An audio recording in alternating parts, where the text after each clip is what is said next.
Welcome to the project. Tonight, the bitter recipe battle between two of Australia's biggest celebrity cooks. So did one rip off recipes worth millions? Also, when voting gets violent, a record number of incidents across polling areas. Georgie hits the ground to find out why there is so much heat on the hustings. It's the alarming new combat sports sweeping the country, while neuroscientists are warning Aussies to stay clear. And the Tiger King himself, Joe Exotic, has finally unexpectedly given his thoughts on politics in Australia. I tell you what, it goes to show those Clive Palmer texts get everyone. Yeah. We are live from the lands of the cooler nation. Georgie Tunny, did you have Joe Exotic weighing in on the election on your bingo card? Look, I really didn't. I'm surprised he has access to his phone in jail. Yeah, I wondered about that. Yeah, that's what I'm most confused about. Are you playing bingo? I'm learning this now. That's amazing. Every week, Wow, Sam. Every week I'm there. Got to keep the energy up, Sam. All right, let's see what's making news now. And a shock new claim has emerged on the opening day of the murder trial for accused mushroom killer Erin Patterson.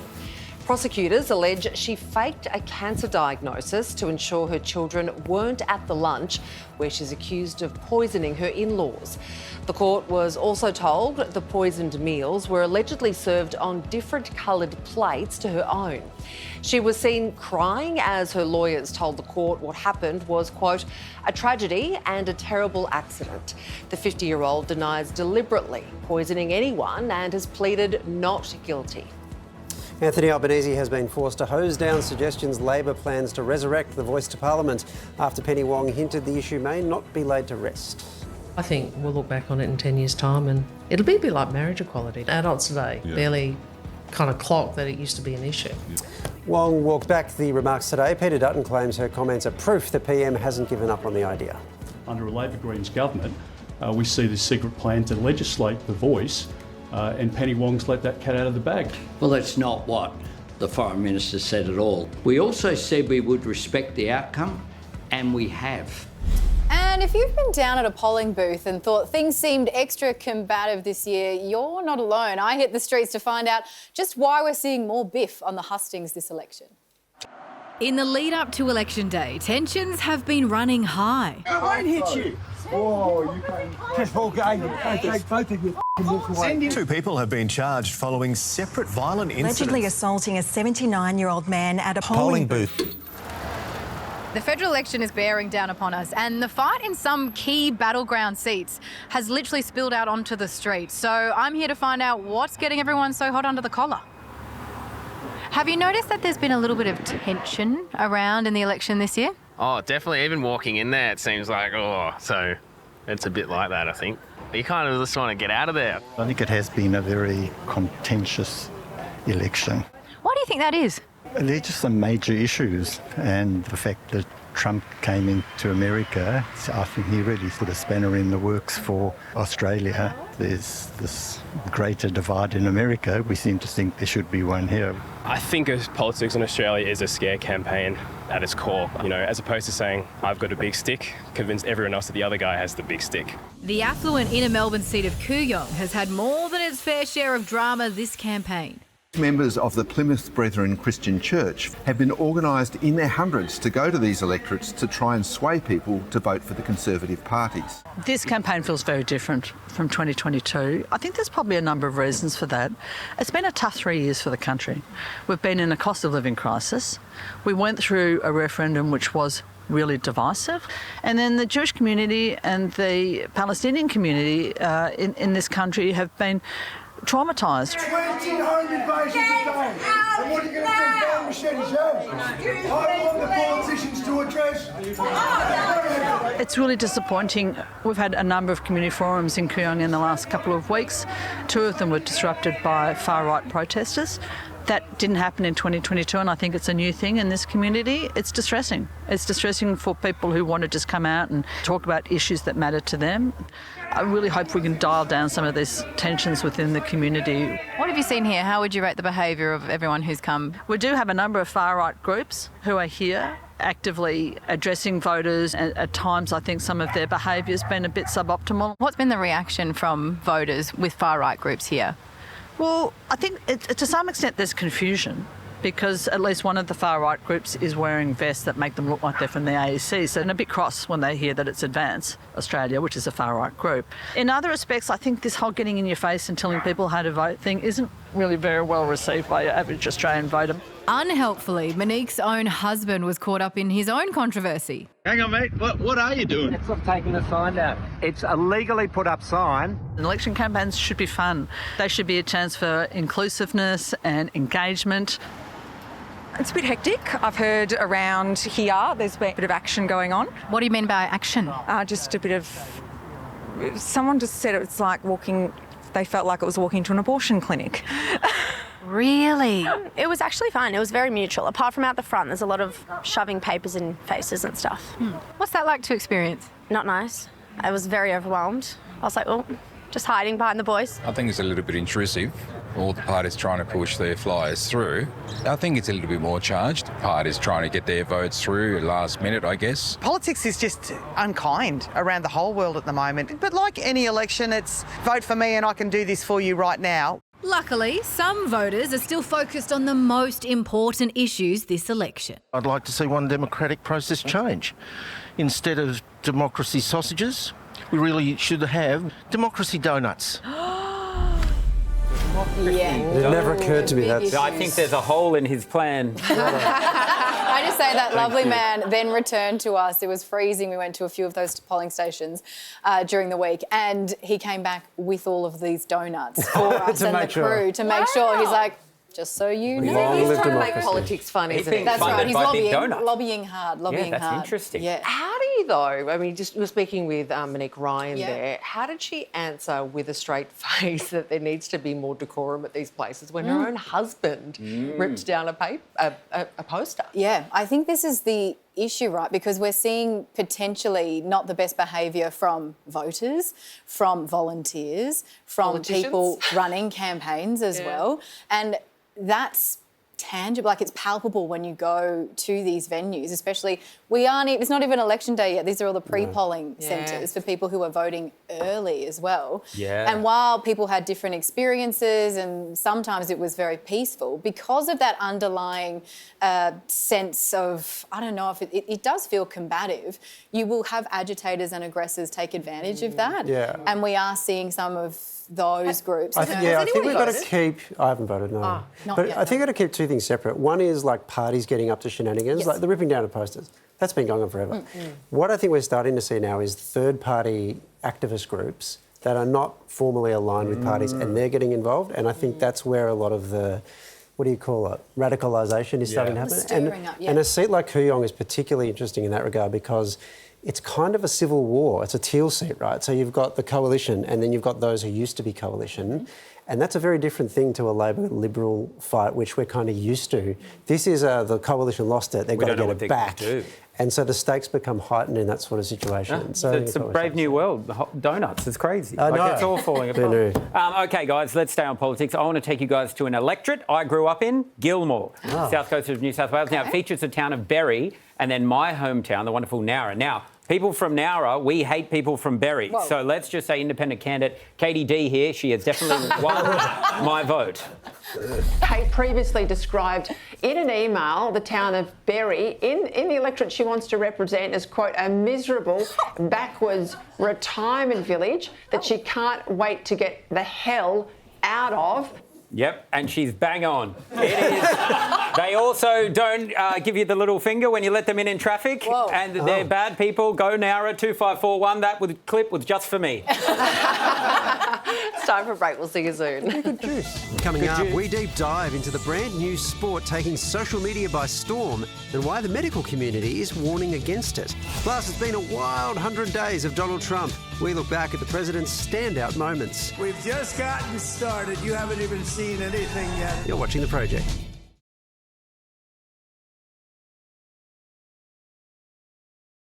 A group of adrenaline junkies spotted jumping across rooftops in Surfers Paradise have been condemned by Queensland's police minister.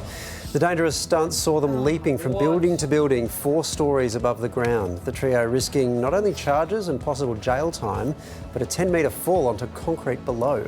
Jeez. Well, these clowns need to pull their heads in. It's often our frontline services, our police and ambos and hospital workers that have to pick up the pieces and put these people back together.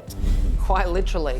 Shark Watch SA has praised the efforts of 3 South Australians who rescued a beached great white shark on the Yorke Peninsula. The distressed 3-metre predator had beached itself on a sandbar yesterday morning, so the trio bravely got wet to guide it back into deeper water, and it eventually swam off. When we first got there, me and Tony, we gave it a poke and it's turned its head around and opened its teeth, and that's when we realised it was a great white shark. And yeah, it was unbelievable. Oh, sure. Gave it a poke. A dramatic end to a police standoff in Perth where a man has driven his Jeep off a wooden jetty into the Swan River.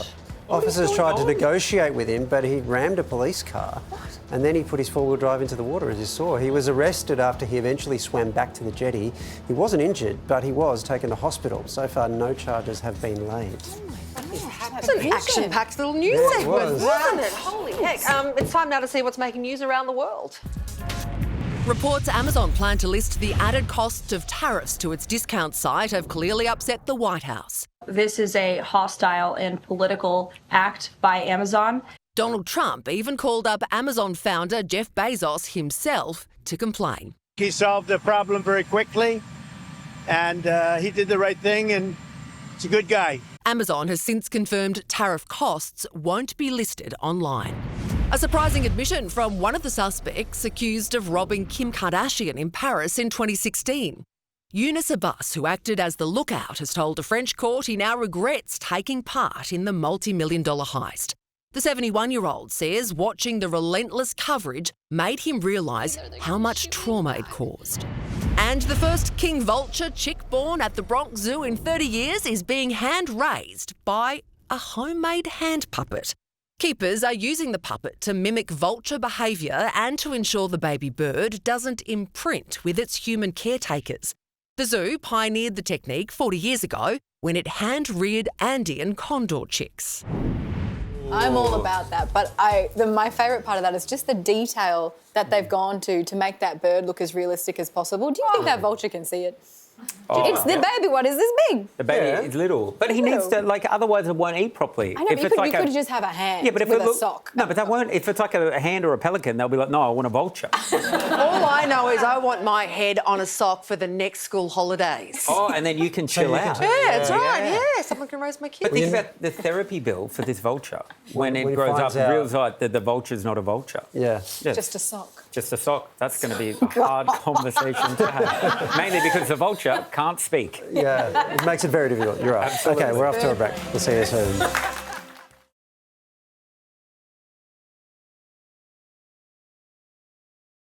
Now, guys, the red... Just jump in before you... I'm so sorry, Sarah. Can she do her job? Or yeah, do you want to... Let's do it again. Have another go. I'm the chick in the red. Yeah, have another go. Have another go. Welcome back. This is the project. Bravo. Okay. The Red Hot Chili Peppers famously sang Life is Beautiful around the world. But when Georgie Tunny sings it, it's Life is Beautiful in a straight line because the world is actually flat. World. Regardless of her ruining our karaoke night, let's do international news media. Let's go. First to the UK, and we revisit the annual bird call impersonation competition. I'm not sure if you remember this from last year. We discovered there's also an intense sibling rivalry. 10-year-old Cooper, the best seagull impressionist in Europe, but he's got some new competition from his younger sister. Oh. Very That's so annoying. If I'd be asking for a paternity test if I was their dad. You'd go broke from the hot chips alone. Keeping on going, we'll go to Canada now, where their elections revealed that Canadians aren't as polite as I've always been led to believe.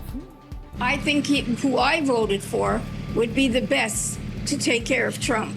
Because Trump is, I'm sorry to say, an ass. I mean, that's unfair to Trump. Besides them both getting bleached occasionally, there are no similarities. Now, if If you've ever seen me stuff up on the auto cue here on the show, firstly, you're imagining things, but secondly, watch this reporter in Oxford reveal what happens to amateurs when the cameras catch you out. Now, with a warming climate, rainfall is expected to become heavier and more persistent in the future, which is why people here have taken matters into their own own hands to basically protect their homes and their businesses.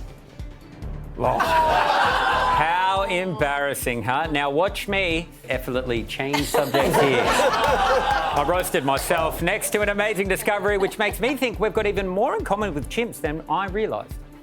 Wild chimpanzees have been filmed eating and sharing fruit containing alcohol for the first time. Researchers in Guinea-Bissau and West Africa set up cameras and recorded the chimps sharing fermented breadfruit. Apologies for that shot just now. You're eating your breakfast? Yes, yeah, apologies. Sorry also to anyone going out eating dinner right now. I did cut it there, but if you keep watching, you'll see them get a kebab on the way home. Amazing. Let's go to New Jersey, where a pizza shop owner repainted his restaurant and accidentally caused all sorts of controversy. He thought the building needed some pizzazz, so he connected with an artist who spray painted this.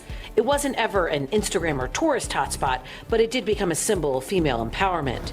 After 5 years, he decided it was time for a change. Okay. He never anticipated it would cause this reaction. There's no comparison. I mean, one had a strong message, and one is pizza. Yeah. Now, mate, you can't replace women with pizza. Trust me, almost every divorced dad has tried. Finally, to the biggest story in the US, right, where one family plans to keep their pet goat Sesame in their suburban backyard has divided the locals. No goat. Pro-goat. Okay. Some Sleepy Hollow residents voicing their feelings about a new potential neighbor. I just don't think it's the proper place to do it. If you want to have a goat, then move to Goochland. Goochland? I'm pretty sure that's right next to the town of... Ass. Okay, I'm going to need to see it on a map. Okay. Yeah, it's beautiful this time of year, isn't that? Isn't that lovely? You're so pleased. You're so pleased. I think that's my best work ever. Coming up, 100 days and so many changes. We look back on the wild journey that has been Trump as president so far. You're watching The Pro, Dexy.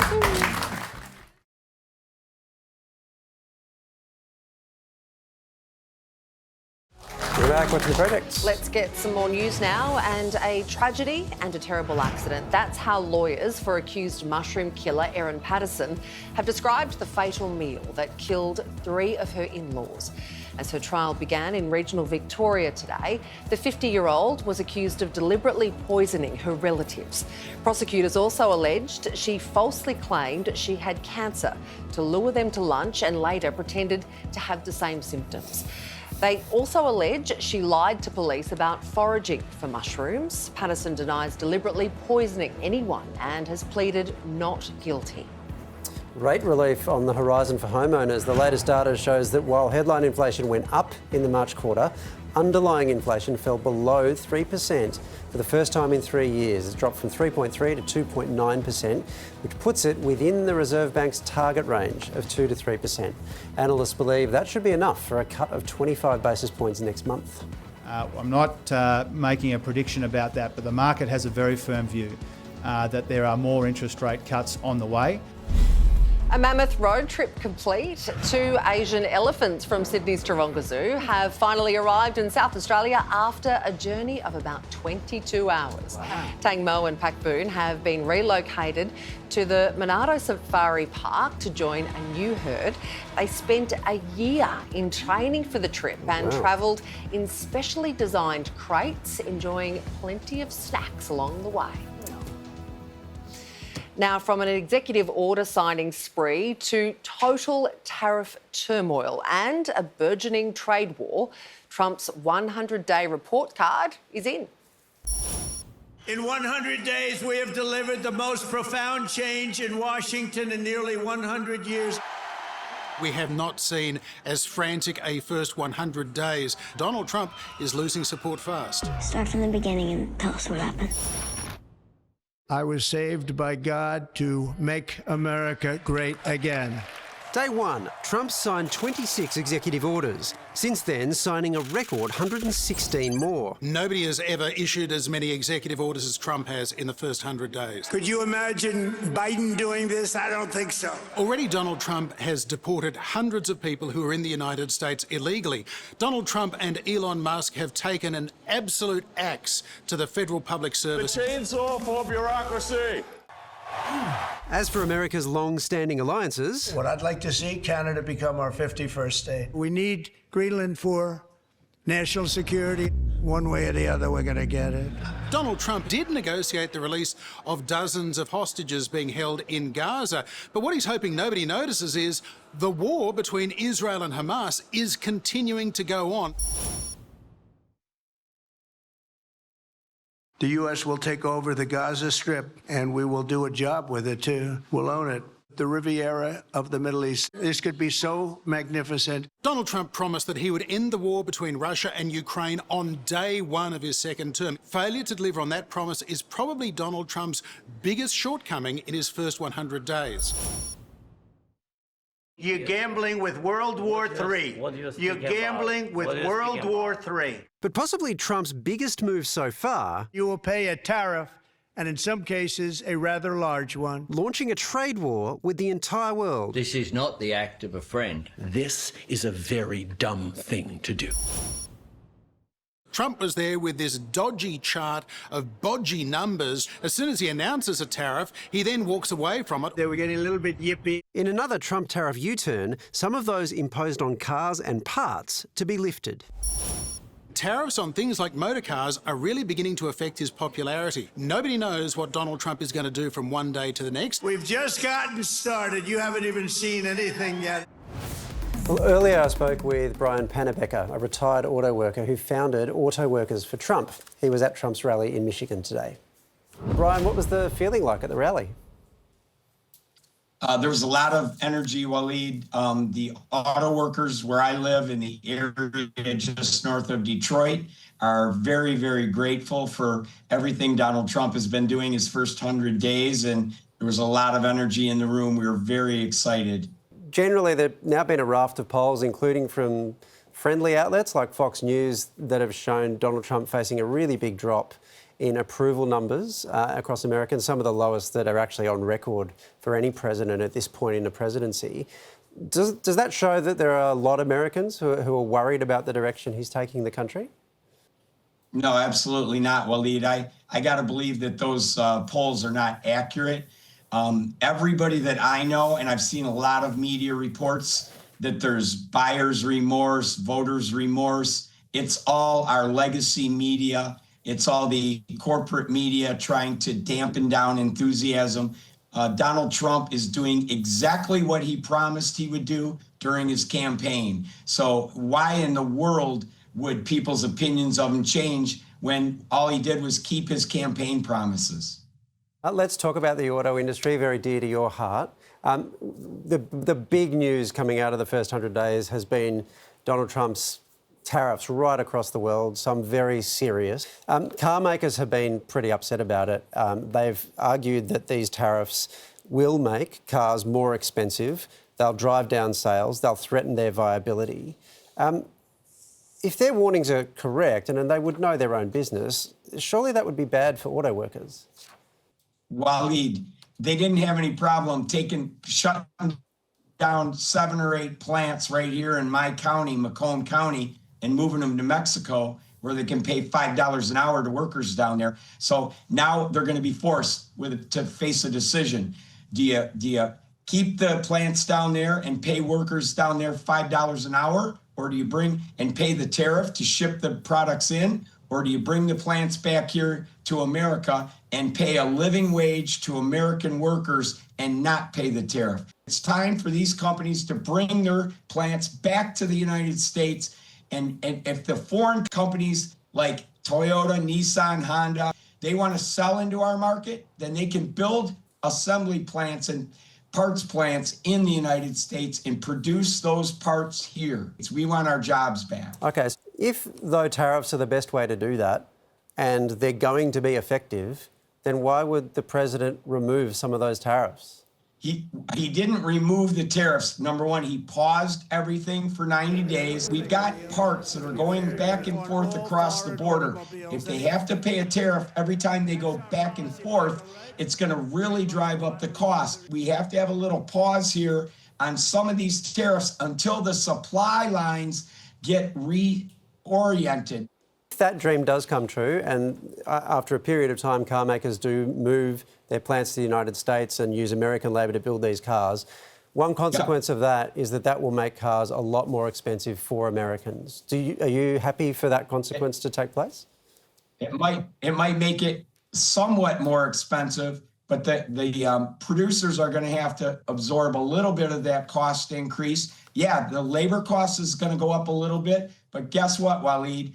Labor only makes up 7 to 10% of the cost of a vehicle. Materials make up the vast majority in overhead, energy costs. Donald Trump, his energy policies are going to bring down the cost of energy. He's going to drill, baby, drill, and we're going to produce our own energy here in the United States. You're an enormous fan of Donald Trump, that much is clear. I think he's agreed to write the foreword to a book that you're writing, so that's how close you are. And I think last time we spoke, you shared a text exchange you'd had with him.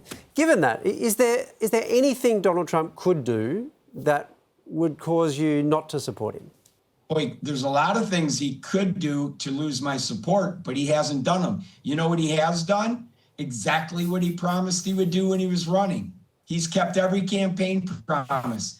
And now the media is turning on him saying, well, look at what he's doing. Guess what? He's doing what he promised he would do. I'm disgusted that the legacy media will cover up for that kind of activity. Brian, it's always fun speaking to you. Thank you so much for your time. Thank you, Donnie. What a 100 days. Yeah. I feel like everything has happened, but also in the blink of an eye we have got here. What do you reckon for you guys has been the most memorable part of that 100 days? That guy's moustache, for sure. I know, it was unreal. Unbelievable moustache. Yeah, I think for me it was the Oval Office showdown between Zelensky, JD Vance and Donald Trump. For me, that was just something that I had never seen really before. Those kind of conversations might happen a lot behind closed doors, but to have it there in front of the world's media play out like that, I don't think I'll ever forget it. Yeah. It's the drama of it. But I think more broadly, it has to be the tariff stuff, doesn't it? Yes. And Brian's absolutely right. He promised it, and now he's gone out and done it. But it's fascinating to see people grapple with the real-world consequences of it. Even Donald Trump grappled with the real-world consequences of it. And it's so hard to get a read. Like, I know Brian wants to dismiss the polls, but they're showing up everywhere. This is where the fact that Trump's base or vote is segmented, it becomes really important. The MAGA group, like Brian's part of, they're not going to shift. They're solid. Yeah. The ones that are interesting are the ones who are in the middle, who maybe voted Democrat and switched to Trump, or maybe voted because they thought that this would bring economic good times, and now they're looking at what might be about to emerge.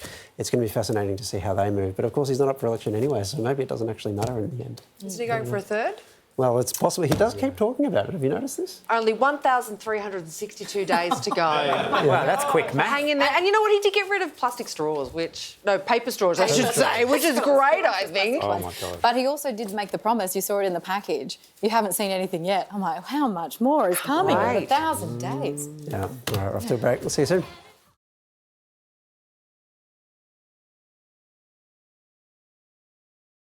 Let's get some more news now, and drama on the Gold Coast campus of Bond University today, where 5 cars were damaged when a remote-operated crane toppled over.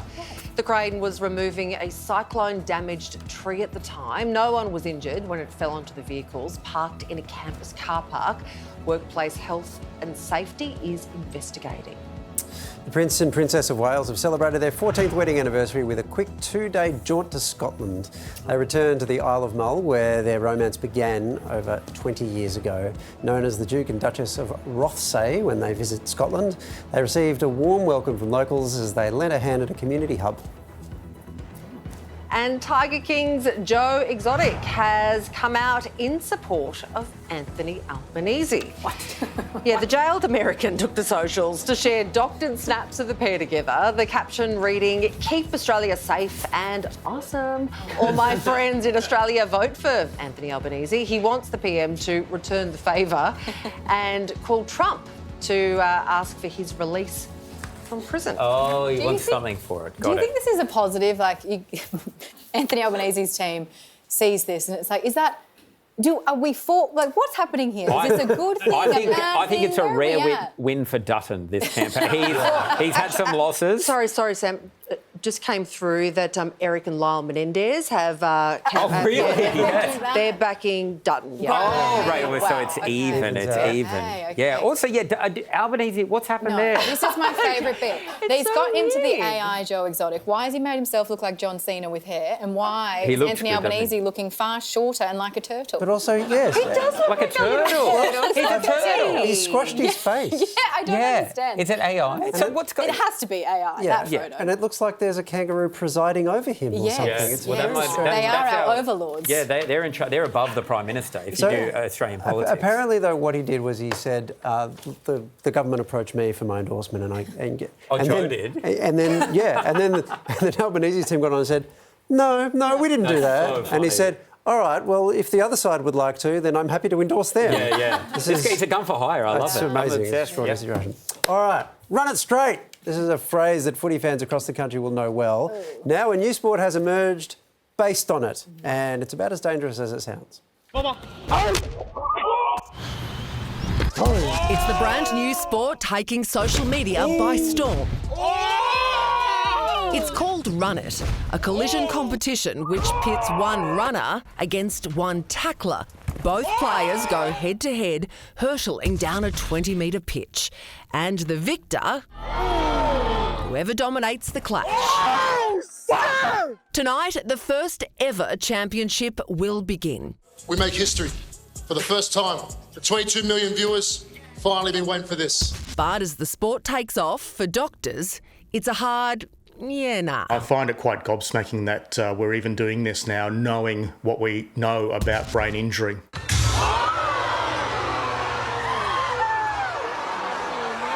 Since forming just a month ago, RunIt already has more than 70,000 followers. So, is it already too big to stop?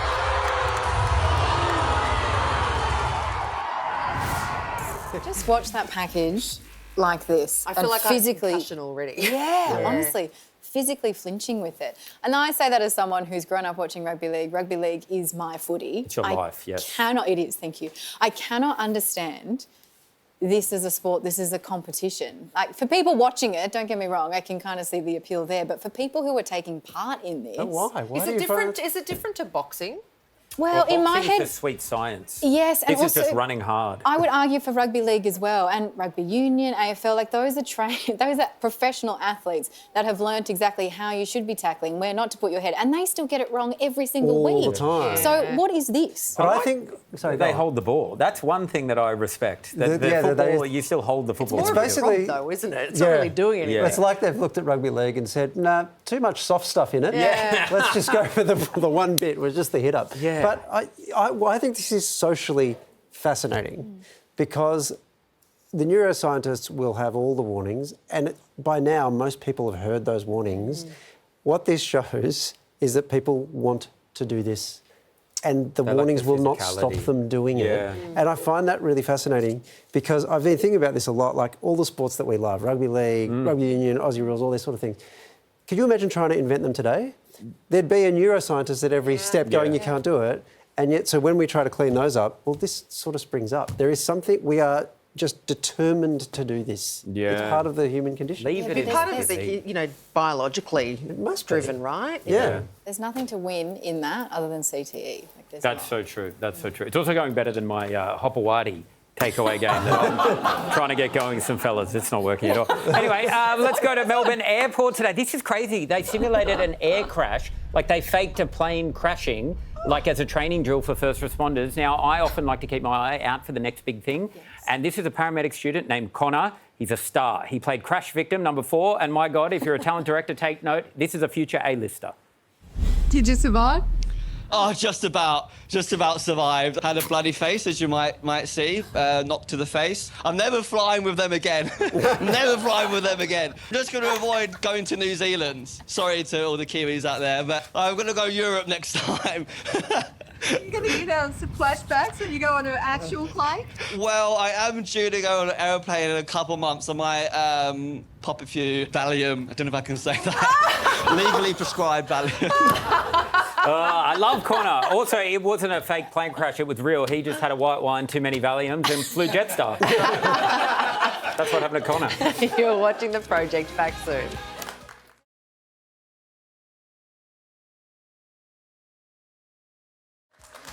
This is the story of the day. The knives are out in the usually polite and wholesome world of home cooking. Two giants of the Aussie cookbook scene are blowing up over bombshell claims of stolen recipes.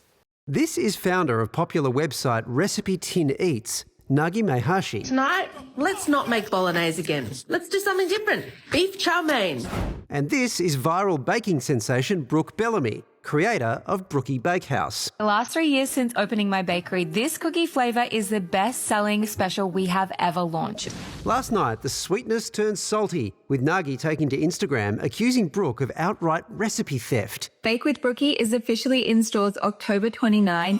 At stake, a prized baklava and caramel slice. Hang on, is this all about a caramel slice? Seeing what I believe to be my recipes and my words printed in a multi-million-dollar book launched with a huge publicity campaign from one of Australia's biggest publishers was shocking. This is something that she has allegedly raised behind the scenes for a long time now. Going public is the only option to move the issue forward. Brooke clapping back, boiling down the claims. I did not plagiarise any recipes in my book, which consists of 100 recipes I have created over many years.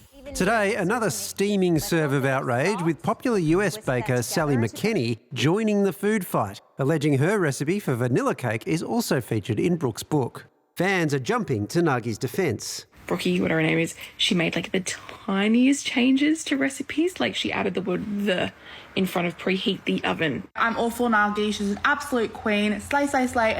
While Brookie fans gathered outside her bakery in a show of support. It's a caramel slice. I feel like there's only so many ingredients you can put into a caramel slice. Like there's only so many things you can do on a recipe. But any legal action could prove complicated. This is an argument that's been going on as long as people have been cooking. Who can say my grandmother used half a teaspoon of sugar in that recipe, and so therefore I've written it down and now I own that recipe. The damage in the court of public opinion may already be done. The reputation damage is already playing out online, so it might not matter what happens in a courtroom. What matters is the people who are following, commenting and buying the product. Should we look at the recipe side by side? Yes, we should. Yes. All right, let's bring it up on the screen. So the highlighted bits are the ones that are the same. Isn't That's it. So you've got Nagi's recipe on your right and Brookie's on the left.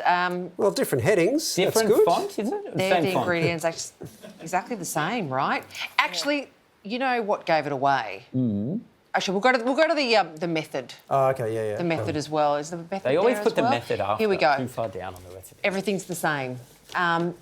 You kind of change the sentence structure a little bit, wouldn't you, if you were going to rip it off? Yeah. But Nagi said what gave it away for her was that she uses brown sugar, not golden syrup, in her caramel slice recipe. I'm not a baker. Are you a baker? Right. I'm not a baker. I pretend baker. Yeah. I have all of the things, the tools, but I don't bake. I don't bake. I plagiarised a lot at university, though. I don't, if that's applicable in any way to You this just story. being baked at university. Yeah, didn't that's you? probably why. Yeah. Well, should we ask Ben Shewry? Yeah, all right. Yeah, he's one of Australia's top chefs, and he's stepped out of the busy dinner rush to chat to us. He's come up with more original recipes than most.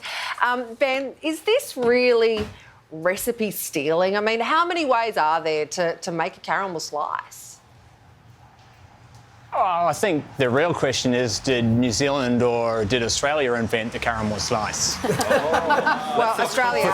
This is crazy. That's a different segment, Ben. That's a different battle. That's a different battle. But you know, is there anything for Nagi to be upset about? Oh, yeah. I mean, I think anybody who creates and puts a lot of time into things, if they feel like their recipes are being copied, they should stand up for it, you know. And my opinion is like that, you know, two people make the same recipe, even if it's something as common as a caramel slice, there should be really different outcomes, particularly in the ingredient measures. Was Nagi right to call this out, do you think, and in the way that she did? I mean, look, I guess she feels like she's defending herself. I can't speak for her, I don't know her, but I would say that, you know, more broadly, that plagiarism in recipes is pretty common. And for people that create recipes like me, to have them copied and not accredited is hugely frustrating.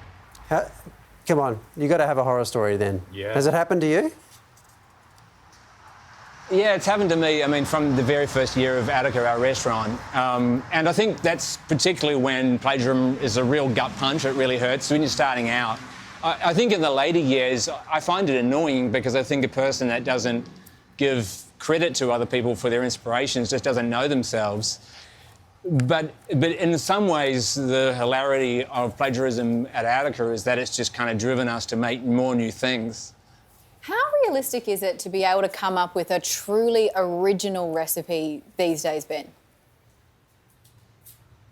Well, I think somebody like Nagi puts a lot of effort and a lot of research into her recipes, and that's a pretty significant commitment to time and money. And if you're starting from scratch and you're being honest, it's just going to be a completely different result than another person. You know, like the differences between you and I. Let's take the same ingredients. You know, a caramel slice has a biscuit base with a bit of coconut in it, has some soft caramel, has a chocolate topping. If we don't have a recipe to follow, the recipes that we create through experimentation are going to be completely different. So, reading about this today, I realised that this situation kind of does happen a lot with, like, kind of plagiarism in the world of kind of the high-end restaurants. How traditionally has it been settled in the past? Is there like a cook-off that everyone meets and they cheer? Bake-off would be good. We just saw this RunIt thing where you just run. Is there ways we can settle it outside the courts? Well, no, I mean, the way that we've always dealt it is it's sort of a rush to be first to publish your new dish or whatever thing that you've invented, you know, and that's been traditionally done through Instagram or in a cookbook. So that's kind of the only way of having ownership of it. And then I guess, you know, if somebody copies it, your fans tend to call that person out. Yeah, right. So interesting. All right, Ben, thank you so much for your time. Appreciate it. Great pleasure. I think the key is we need to have all of this caramel slice sent to us. Yes, and we'll be the judge. That's so smart. Why didn't we? Another cultural solution that I know happens in some cultures, when you pass on a recipe, you remove one ingredient. Is that true? Yes, Really? it happens. And then they have to figure it out. I'm not naming the culture. That is it. That's tonight. MasterChef Australia is up next. We'll see you at 6:30 tomorrow. Bye-bye.